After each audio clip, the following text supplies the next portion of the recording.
Lately, after Dan's bath, I've noticed white threads floating in the bathtub. When I asked Dan about it, he just evades the question. On the eve of Dan going on a business trip, he gave me some aromatherapy oil that's supposed to help with morning sickness. After using it nightly as Dan instructed, I experienced severe abdominal pain and had to call for an ambulance. At the maternity clinic, when I explained the situation, the doctor was shaken. He said it was an aromatherapy oil that could endanger both the mother and baby. Suspicious of Dan's infidelity, I called his office and found out he had taken a personal day off to match the dates with Cindy. Heading to Cindy's apartment, I waited in the car and soon saw Cindy and Dan coming from across the street. I want to live together soon. If this plan works, we can push May back to her parents' house. If she loses the baby and becomes emotionally unstable, it won't seem odd for us to live apart. It's her fault for getting pregnant when I'm not even good with kids. I buried my face in the steering wheel and sobbed. Eventually, I lifted my head and swore revenge on Dan and Cindy. I will never forgive them. I am May, a 40-year-old housewife. I met Dan at work and we got married 5 years ago. Dan works for a major company. He's a rank-and-file employee, but earns a good salary due to his diligent work.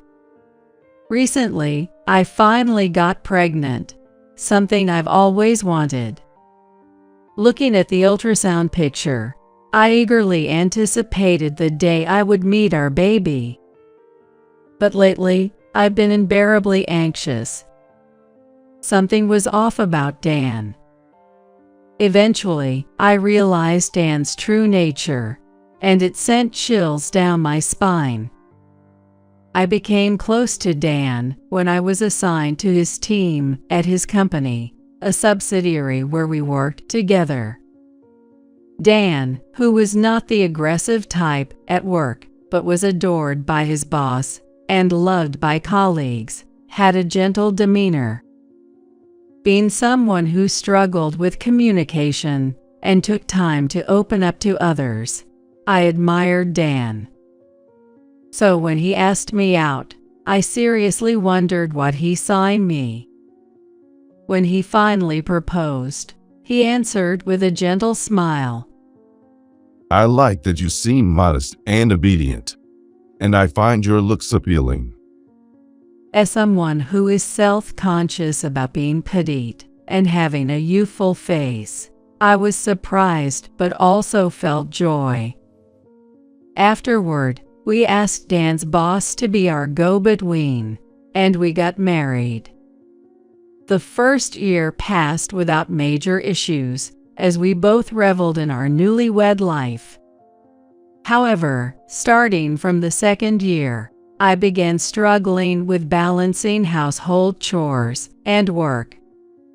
Dan had forgotten our promise to share domestic duties and started dumping all the housework on me. I know it's tough, May, since you're working full-time too, but I just can't relax with the house in disarray. I was puzzled. I kept up with the dishes and laundry diligently. It was just that I couldn't find the time to vacuum every day, leaving a bit of dust in the corners of the room. I wipe everything with cleaning wipes every day. We live in an apartment, and it would be bothersome to others if I vacuum early in the morning or late at night. Yeah, I get that, but I like things clean. It just doesn't feel comfortable for me. Despite saying this, Dan's study was always a mess. He told me not to enter his study, so I only peeked from the hallway. During that time, I was horrified by the sight of his completely cluttered room. The room was so cluttered with empty snack bags, liquor cans, and car magazines that there was hardly any place to step. His desk at work is tidy because he cares about appearances. Dan's complaints continued. The meals have been pretty simple lately. You're just reheating pre-made stuff. I want freshly made food, but this feels no different from ready-made meals. I was astonished. He compared the meals I prepared during the weekends to ready-made meals. Look, keeping the house spotless, cooking fresh meals all the time, and working full-time. That's impossible without hiring a housekeeper. Then why don't you quit your job? Dan said that coolly. But what about? You could just become a full-time homemaker. I'll work more to make up for it. A wave of anxiety swept over me. What if we have a child in the future and the education costs exceed our budget? While I was hesitating for an answer, Dan looked into my face and smiled kindly. I'm worried about your body. It hurts to see you go limp every day. Dan, Please, become a homemaker for me. I was proud of my job. I enjoyed my work environment and wanted to continue until retirement if possible, but I didn't want to cause Dan worry. After much hesitation and regretfully bidding farewell by my colleagues and boss, I resigned. I've always been shy and take time to warm up to others. But once I get close to someone, I tend to have deep and long-lasting relationships. That's why I vowed to always cherish Dan, whom I became involved with. Dan also treated me with care. However, as soon as I became a full-time homemaker and started depending on Dan's income, he began to adopt an intimidating attitude towards me. Really? The orthopedic clinic changed doctors? Yes, it used to be a female doctor. When I went there after a long time, her son in his 20s was treating me. He took over as the head of the clinic because his mother retired. Dan showed his displeasure when I mentioned going to the hospital after twisting my ankle. Then stop going there. We'll switch to the hospital in the next town where a female doctor works. But they asked me to keep coming until I'm fully healed. No way. He raised his voice unusually. Just the thought of a young man touching your leg makes me feel sick. Are you okay with that? I was surprised by Dan's words. It's just a medical examination. It can't be helped. There are other doctors, right? We're changing to the next town next time. Otherwise, I'll stop giving you money for the visits. Reluctantly, I switched to a hospital in the next town to appease Dan's jealousy. I didn't realize he was this jealous. I laughed to myself, but it gradually became no laughing matter. The next thing Dan complained about was my regular hair salon. When I mentioned that my stylist was going on maternity leave and I would be seen by a male hairstylist next, Dan secretly visited the salon and then started nitpicking. That guy is no good. Paying $50 for such a haircut is a ripoff. Why don't you change to someone else? I was taken aback, but calmly explained. That's the going rate around here. He's well regarded among people I know. How so? He's just popular for his looks. He must be hitting on his clients. Don't say that. He has a wife and kids. Then it's cheating. Dan sneered. Just thinking of that guy touching your hair with his sleazy hands makes me so frustrated I can't sleep at night. What? It's just a haircut. Stop making a fuss. Despite my protest, I eventually switched to another salon because he wouldn't stop complaining. Dan began to find fault even with me just going out briefly. It's odd for a housewife to be out and about all the time. You should devote more to me. What are you talking about? I do all the housework properly. I didn't quit my job just to be cooped up at home all day. Hey, if I want to go back to work, maybe part-time would be manageable. No way. Dan flatly refused. The housework would surely suffer. I'm supporting us. So what's there to be dissatisfied about? I was speechless at Dan's frowning face. When I confided in my college friend, Tanya, she was also astonished. Tanya works in the HR department at Dan's company. Dan listens to us at work and never shows disdain towards women, but I see he's different in private. He uses male chauvinism as an excuse, and it's troubling, but I don't want to fight with Dan, and he doesn't verbally abuse me, so I'm at a loss. Sipping coffee at a cafe, I sighed. If it gets any worse, talk to me. I'm on your side, May. Thanks. I replied with a smile, but I gradually became reluctant to go out and started to spend my days feeling depressed. One day, after feeling unwell for a while, I tried a pregnancy test, and it turned out positive. I couldn't help but cry out in the bathroom. I was so happy I cried, having almost given up hope due to my age. When I told Dan upon his return home, he momentarily tensed up before smiling. Really?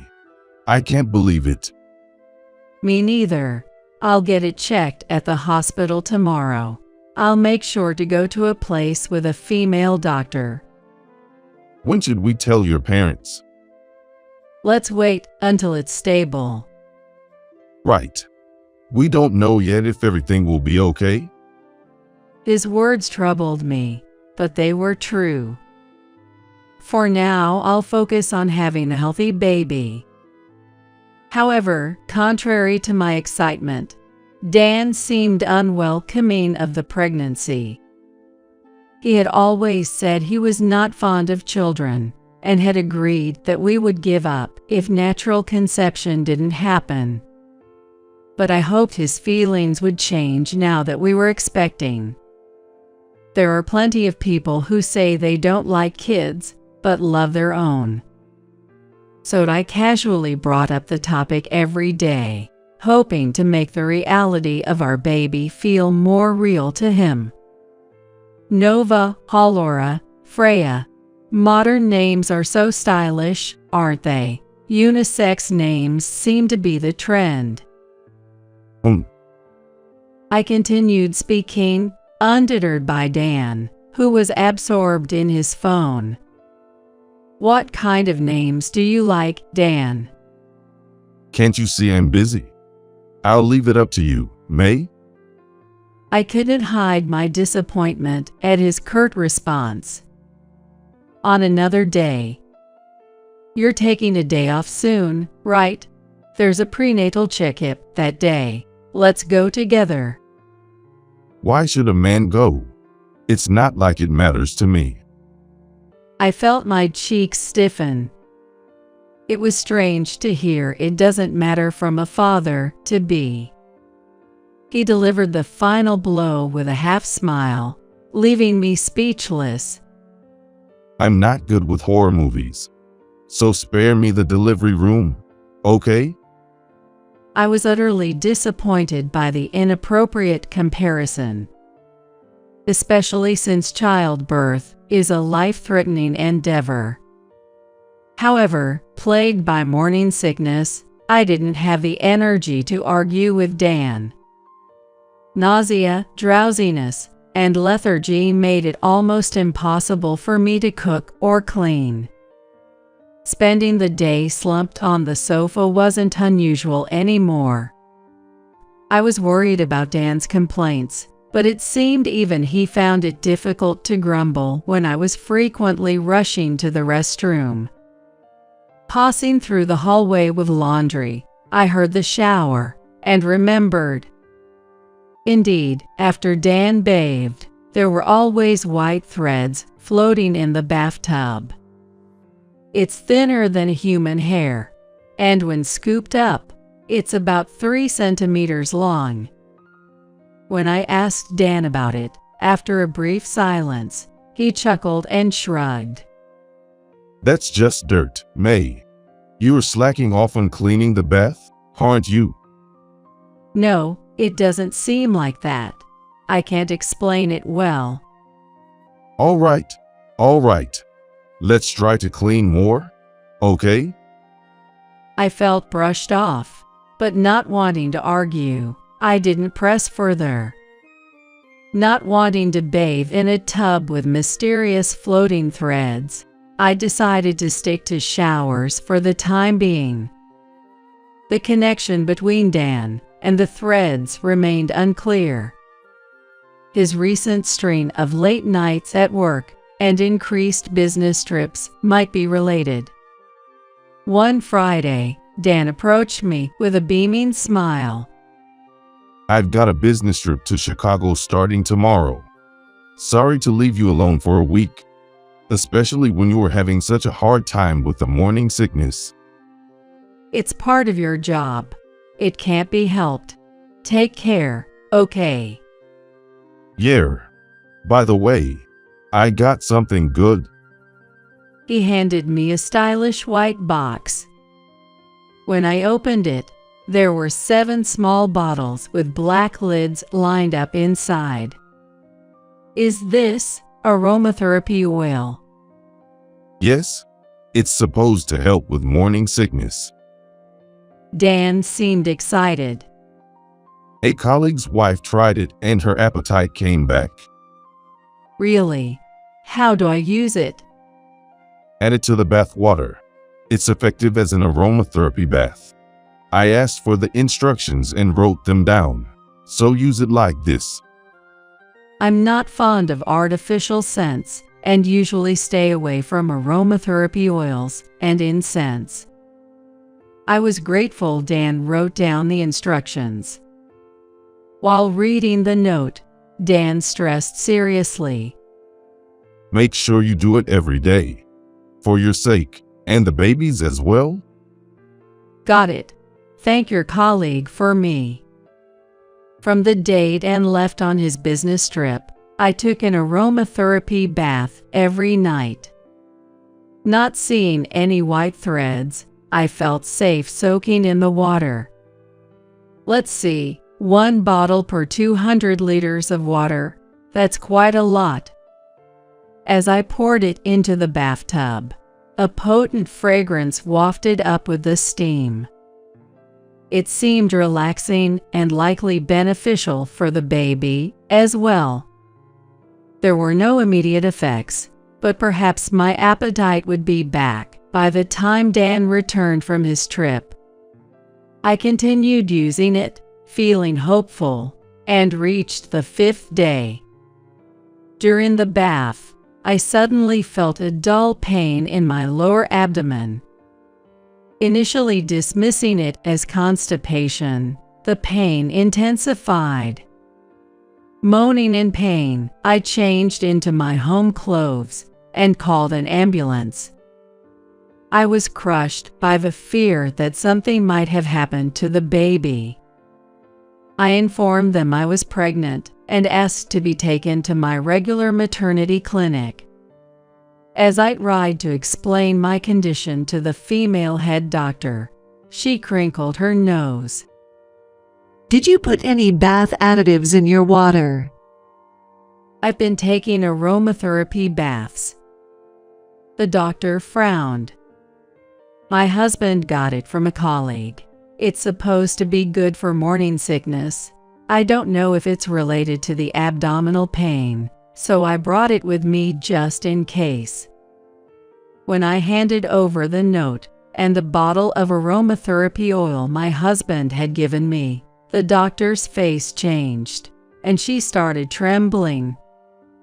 "Doctor, Did you use this daily in an enclosed bathroom? yes."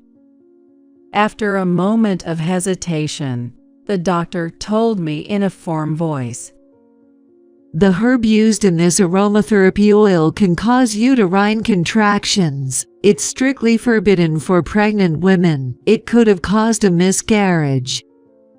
Everything went dark before my eyes. I felt faint but managed to stay conscious and urgently requested an examination. Fortunately, the baby was safe. I was told that my body should recover with some rest. I stayed in the hospital overnight and returned home by taxi the next morning. Back home, I still couldn't believe it. I had used the oil exactly as Dan had told me, and yet it had almost endangered our baby. I felt an urgent need to confront him with my anger. Waiting for his lunch break, I called Dan's mobile, but it just kept ringing. A bad feeling suddenly crossed my mind. His recent aloof behavior, the sudden increase in overtime and business trips, and now this incident. I had heard that many husbands cheat during their wife's pregnancy. Deciding to check with Tanya, I called her mobile. "Sorry to bother you during your break, but listen." Tanya gasped on the other end of the line. So you're in a place with signal now. "What are you talking about?"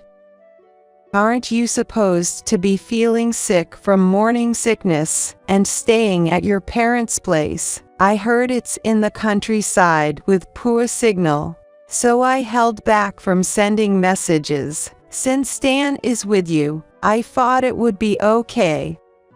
"I'm at home." What do you mean?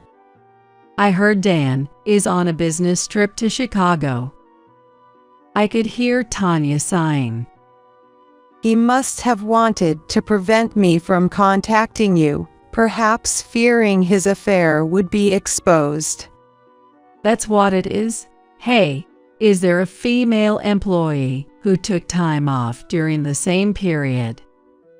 Let me check. Oh, it's Cindy from the accounting department. Should I give you her address? Yes, please. My anger outweighed my shock.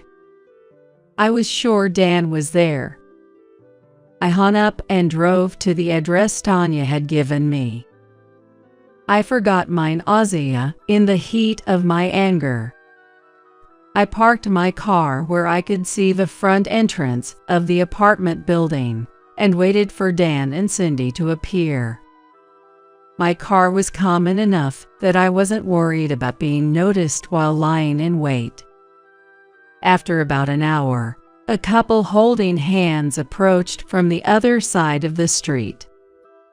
Dan was with a woman with flashy makeup. She must be Cindy. Dan, carrying a heavy eco bag, looked visibly thrilled. Looking at him ignited a fiery anger in me. He was brazenly having an affair after putting me through such a hellish ordeal. It's like we're newlyweds. It's so fun. Cindy's shrill voice could easily be heard down the street. I can't wait to live with you, Dan. If this plan works, we can push May back to her parents' house. Divorce is tricky, but separation should be safe. Cindy agreed with Dan's smug assertion. If she loses the baby and becomes emotionally unstable, it won't seem odd for you both to live apart. You're so smart. It's her fault for getting pregnant when I'm not good with kids. Even after they disappeared into the apartment, I sat there stunned for a while. Then, intense rage surged from within. Tears overflowed from my eyes before I realized it. I'm so frustrated and ashamed. I felt nauseous as I blamed myself for not seeing through and trusting such a person. Leaning over the steering wheel, I sobbed. Eventually, lifting my head, I gritted my teeth and vowed revenge on Dan and Cindy. Dan and Cindy, I will never forgive you. 2 days later. In the afternoon, I went with Tanya, who had taken the afternoon off, to Cindy's apartment. I stayed outside the entrance hall to avoid being seen by the intercom camera. Hello, Tanya. What brings you here? When Tanya pressed the intercom, Cindy responded immediately. Her saccharine voice was grating. Weren't you supposed to finish some documents at home? You left some materials on your desk. Cindy easily believed Tanya's lie. Oh no, silly me. Thank you. I'll go get them now. It's okay, I'll bring them up to your room. Really? Then please do. I'll unlock the door for you. Once the door was opened, we went up to Cindy's apartment in the elevator. Making sure I wasn't caught on camera, I stayed back while Tanya called Cindy out. Soon the door opened, and Cindy, in a bathrobe and casual clothes, appeared. Taking a shower in the middle of the afternoon. How luxurious. They might have been planning to get cozy with each other after this. Tanya, you're a lifesaver. Really reliable. Eat. Cindy let out a sharp scream when I suddenly showed my face. As she tried to close the door, I wedged my bag in, slid my hand into the gap, and pried the door open. Cindy, with a resigned look, allowed Tanya and me into the room. From a half-open room at the end of the hall, we could hear Dan speaking in baby talk. Tiptoeing down the hallway and peering into the room, I saw Dan in just his underwear. His eyes softened, brushing a long-haired cat. Tuna, you're being such a good boy, staying still. I'll give you a treat later. Your fur is so smooth and silky today. You're the most handsome cat in the world. Meow. So that's it. The white threads were the white cat's fur. No wonder there was so much fur. He brushed his bare upper body against it, and he didn't rinse himself before getting in the bath. How could he do that before I, a pregnant woman, used it afterward? Eck, that's gross. Rage bubbled up as I saw Dan's affectionate face toward the cat. He cared more for his affair partner's cat than for our unborn child. The cat was the first to notice my resentful gaze. It flinched, looking scared, and ran to a corner of the room. What's wrong, Tuna? Come and play with Daddy. Since when did you become a cat's dad? Or did you get Cindy pregnant too? Dan's eyes widened as I stepped into the living room. Why are you? Dan, you've been careless. Tanya emerged from behind me, causing him to startle. That's right. You and Tanya are friends. Dan exhaled as if in resignation, and Cindy hugged him from behind. Dan, we've been caught. It's okay, Cindy. Leave it to me. His posture, standing there in his underwear, was ridiculous, and I almost laughed at the absurdity of the situation. How are you feeling, May? I've told you countless times how bad the morning sickness is. No, I mean, since you are here, you must be fine. Didn't your wife stop using the aromatherapy oil? Cindy interjected. That's why both the mother and child are healthy. Oh, right. You really should trust your husband more. Cindy smirked, and Dan looked disappointed, which infuriated me even more. I did use it, because I was happy that Dan seemed to care about my well-being. Then I was struck with severe pain and had to call an ambulance. It was almost too late. I shouted, and Cindy interrupted with her sugary tone. What a shame. A baby that daddy doesn't want should just disappear. What? Do you even realize what you've done? You tried to take the lives of me and my baby. That's not true. Dan smirked dismissively. It's not even born yet. So treating it like a person is ridiculous. Or are you even pregnant?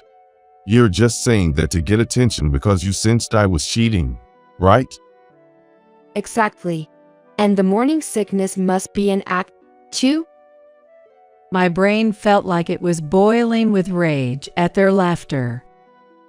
I showed you the ultrasound picture, didn't I? Maybe you borrowed it from another pregnant woman. Your stomach is flat. Can't trust that. Could be someone else's kid, you know. Enough from you two. Even as Tanya scolded them, Dan and Cindy just grinned. Well, even if it is my kid, I don't want it. The words "I don't want it" tore my heart. Don't do things without my permission. You're causing unnecessary trouble? Why do you deny it so much? Do you hate the idea of being a father that much? Are you that bad with babies?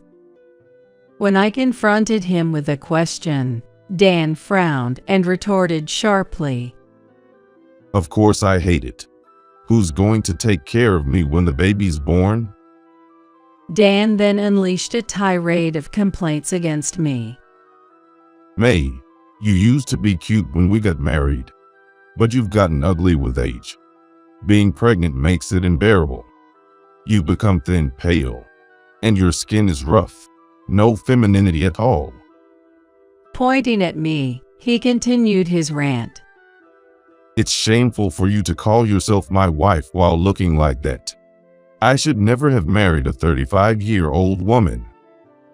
And you, Dan, are getting a belly and losing your hair, becoming quite the middle-aged man yourself. Dan completely ignored my comment.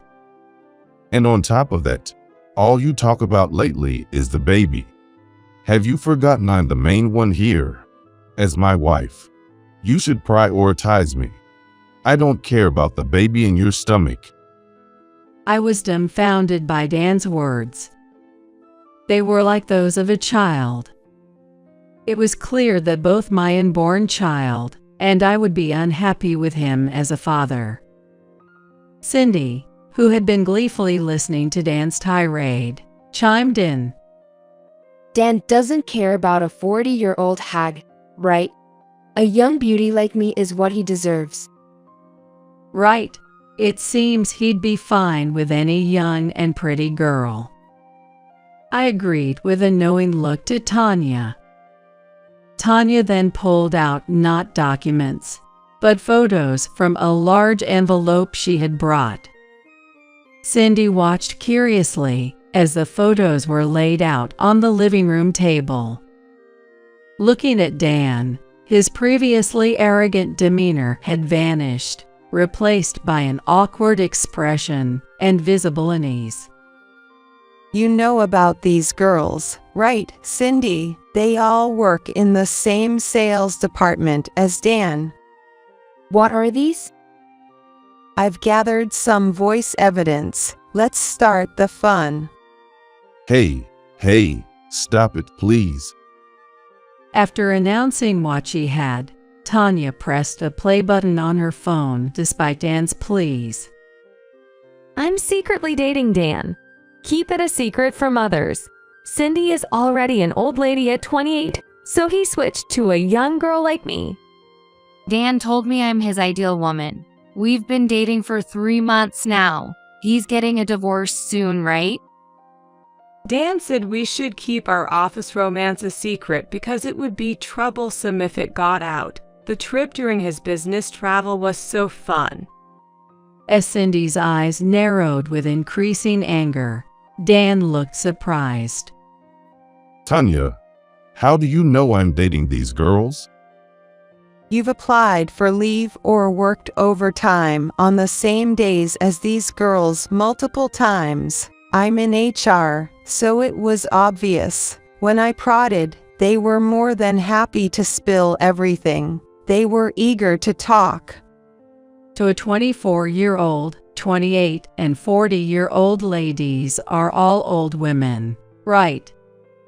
I taunted Cindy, causing her face to flush. Tearfully, she looked up at Dan with resentment, choking out. It's awful. To think you were with others besides me. It's not like that. Cindy, you're the most important. You are the real deal. The others are just for fun. Dan became flustered and started making excuses. Look, a man needs a break, right? I can be kind to you, Cindy, because I let off steam with other women. You like to kind me, don't you? It was nauseating. Instead of making a bad situation worse with poor excuses, he should have just apologized. Predictably, Cindy became furious. What kind of logic is that? Why are you mad? You're the one I treat the best. Shouldn't you be happy? How dare you? I had no idea you were like this. Cindy was nearly lunging at Dan, screaming and crying, while I watched with a detached gaze. What are you saying? It's because you're this kind of person that you cheat so easily and have no sense of responsibility as a father. You even tried to harm our unborn baby. Cindy stopped crying and looked intently at me. Both of us failed to see the true nature of men. Shut up. Don't lump me in with you. She snapped at me and then turned her anger back towards Dan. Don't think you can do this to me and get away with it. That's my line. You play the victim, but you were complicit in the aromatherapy oil incident, weren't you? I told Cindy in a stern tone. I've already reported it to the police. Both of you will be arrested for assault. Prepare yourselves. And I recorded all of today's confessions as evidence. Dan looked at me with panic. Arrest. You'd turn your husband into the police. If you do that, your baby's father will be a criminal? Hospitals have a duty to report. I think the clinic director already did. And don't worry, I'll be divorcing you. After exchanging a glance with Dan, Cindy started to defend herself vehemently. I had nothing to do with it. Dan was the one who planned and executed everything. Come on.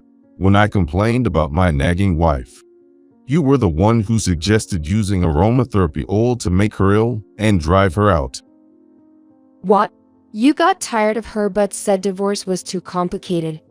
You're the one who came to me asking for a way out. Being able to come up with the aromatherapy idea. Oh, what a scary woman. Do you perhaps have a criminal record? That's rich? Och, you're the worst. I only went along with that because you said it would be fine. Then you cheated on me and got caught so easily. I should never have gotten involved with you. Dan clicked his tongue as Cindy resumed her hysterics. How annoying. Women think they can get away with anything by crying. Stupid creatures. Then someone ran the intercom. Right on time. Please come in. Tanya answered cheerfully, causing Dan to ask suspiciously. A visitor? Yes, our department head, Nicholas. Cindy instantly stopped crying. Nicholas? I live-streamed our conversation to the company group chat. Then he decided to come over right away. Dan's face drained of color. Understandably so. The department head had acted as the mediator at our wedding.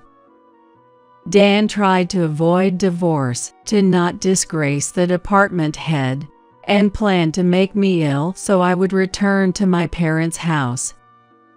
Ignoring the flustered Dan, Tanya let the department head in. He appeared with an angry expression. Well, boss. Dan and Cindy, with strained smiles on their faces, were then addressed by the department head. Both of you will be transferred to a clerical department starting tomorrow. No way. I got dragged into this. And I was about to be promoted to section chief in the spring personnel changes. Will this delay my career? The department head, with a vein throbbing on his temple and a sharp gaze fixed on Dan. I had a high regard for your diligent work, but to find out you're this kind of person, I'm disappointed. Nicholas, it's all her fault. I didn't want a child. She got pregnant on her own. Dan pleaded with tearful eyes, but the department head gave him a frosty glance. Rather than thinking about promotion, you should consider yourself a candidate for termination. If the company's performance declines, you too will be the first to be let go. Do your best to avoid that. After being dismissed, Dan's expression turned to one of despair. The department head turned to face me and apologized sincerely. I'm sorry for the trouble caused by my subordinates. I will ensure they take full responsibility. Please don't hesitate to speak up if you need me to give a statement. I should be the one apologizing for the inconvenience caused. I apologized to him in return. Dan and Cindy were slumped on the floor, their heads hanging low. I marveled at their audacity, wondering if they truly believed they could treat me so poorly and continue to live peacefully as before. Their brazenness was astounding. I'm preparing to return to my parents' home with Tanya's help. Dan, send the divorce papers there. I will make claims for alimony and child support through a lawyer. I watched as Dan weakly nodded in acknowledgement. Then I left Cindy's apartment, together with Tanya and the department head. The next day, Dan and Cindy were arrested for assault, but were released a week later on probation due to being first-time offenders. I heard that the two of them broke up shortly after. Despite continuing to work in a sideline position at the company, they resigned after being ostracized due to widespread rumors. Having received the alimony, I am indifferent to what happens to them afterward. While Cindy's whereabouts became unknown, Dan, disowned by his parents, resorted to multiple part-time jobs to get by. Tanya mentioned seeing Dan in the city, looking shabby and nothing like his former self at his previous company. My ex-in-laws, upon learning of the incident, traveled from the countryside to apologize to me. I had always been treated well by them and held no resentment toward them. When my daughter was born recently, I cried tears of joy. So I plan to visit my ex-in-laws with her during holidays like summer vacation and Christmas. If she ever wants to meet her father as she grows up, I'll consider accompanying her under certain conditions to fulfill her wish. Seeing my daughter's innocent smile makes me pity Dan for saying he didn't want such a lovely child. Being a mother is challenging, but I feel deeply fortunate to be her mother. I want to continue watching her grow, surrounded by people who love her.